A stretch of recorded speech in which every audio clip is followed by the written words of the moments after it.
In this video, I'm going to talk about Insights feature within Dynamics 365 customer service application. So as you see in my screen, I'm logged into customer service hub application. Now, as I scroll down to the menu on the left-hand side, under Insights, there are two options. One is Knowledge Analytics and second is Customer Service Historical Analytics.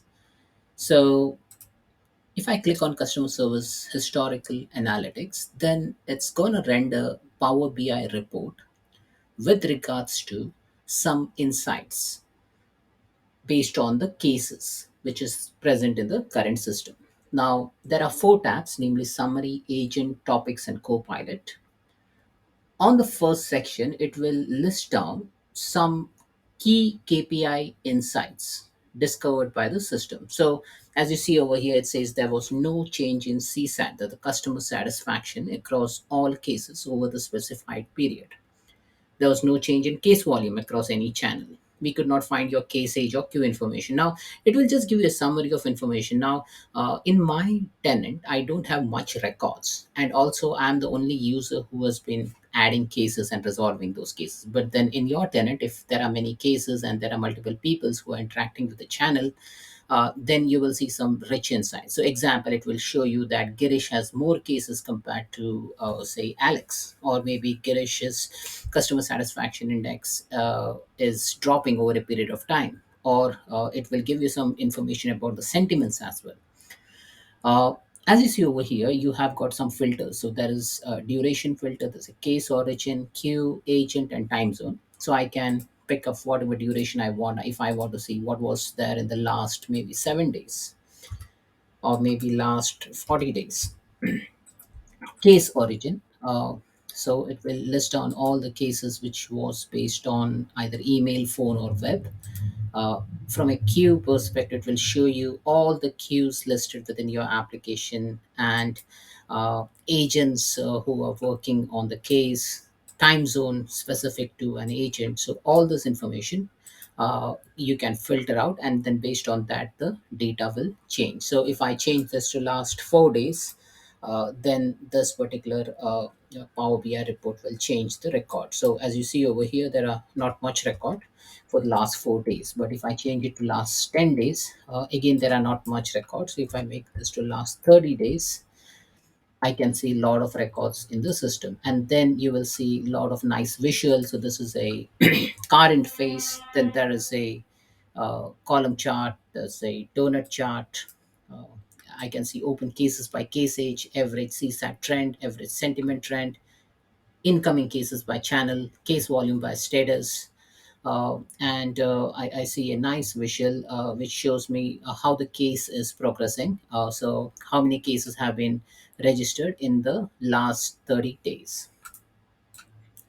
Scrolling down, I can see top 10 volume topics or emerging case volume by topic. So if you see top 10 volume topics, I have a list of volume topics which list down the total cases, active cases, case volume, uh, case metrics by channel, case origin, case metrics. Over here, if you see, I can see the summary of incoming cases, active cases, escalated, resolved, cancelled cases, and it gives you a nice matrix based on the days. Okay, and I can see average case age days is 19 at the start, but then it gets diluted to 9.3. So that's also give you a nice number to improvise your service.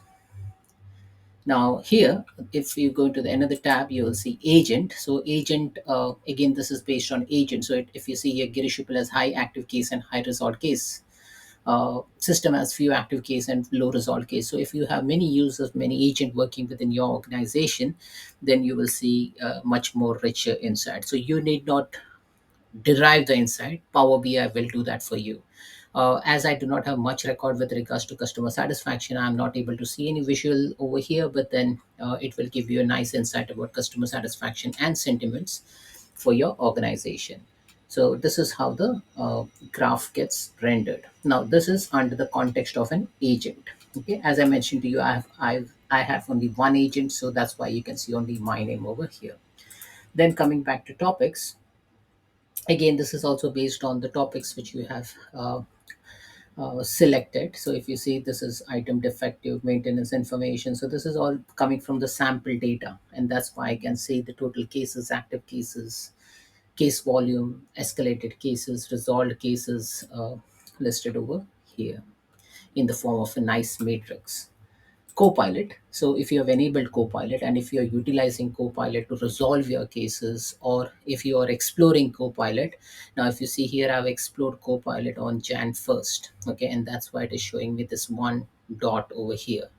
Okay, and based on that, based on Copilot, we can see how it has improved the productivity from a cases perspective, from an emails perspective, from a conversation perspective, like whether you have used Copilot to resolve the case by sending out an email, or Copilot has suggested you some options with regards to resolution. So those all things can be registered, and you can measure the productivity which gets generated uh, based on the utilization of Copilot feature. So how much Copilot is effective. So those all things can be visualized in this nice Power BI graph. So as I haven't used much, I can only see very small or no records over here. It is telling me there's total emails zero, number of emails using Copilot AI, percentage of email is all blank.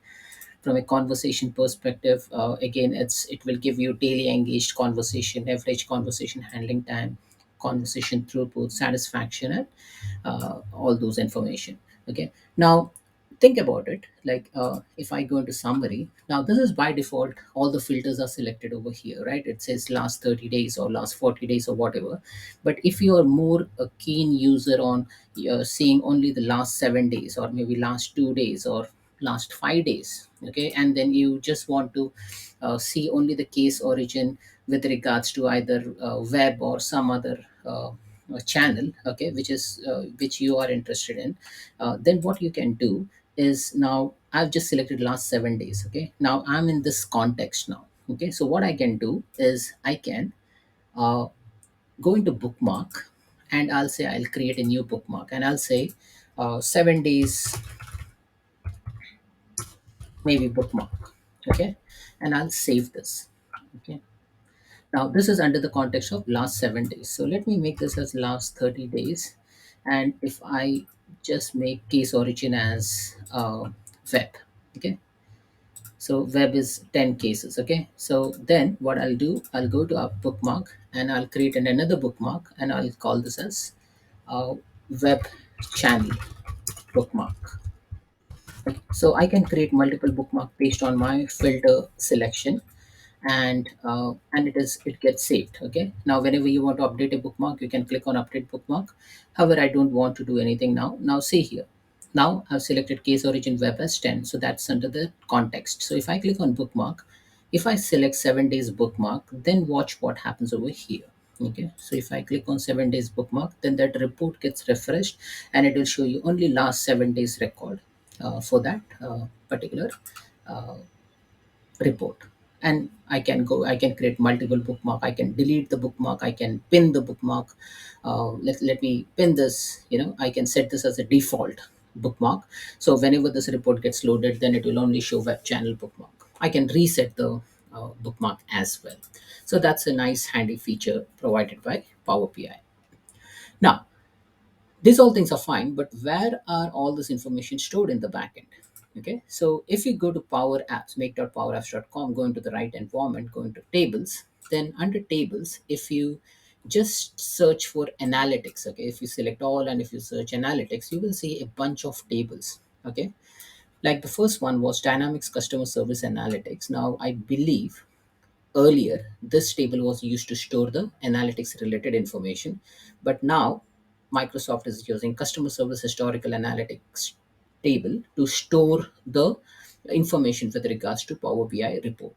Okay, there are other table as well, like data analytics data set, data analytics report, data analytics workspace, data analytics user customized report. So all this table in the backend helps you in rendering those reports. So Power BI gets all this information from this backend report. Now I've just opened one of the reports. So one of the report is data analytics report. Now here it will give you account usage reporting, agent for case, agent for conversation, article insight. So all this information, if you see over here, uh, which is kind of like a backend table for Power BI to render the report.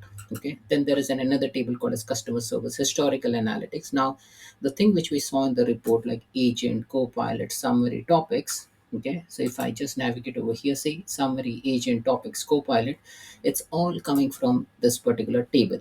Now, this is not just one table, but then it's a combination of multiple tables. So customer service historical analytics has a corresponding primary key and foreign key reference to the other table, which I showed you over here.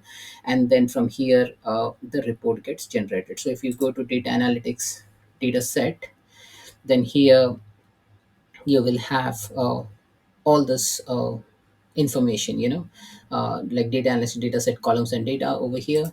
If I go back and again, if I type in analytics,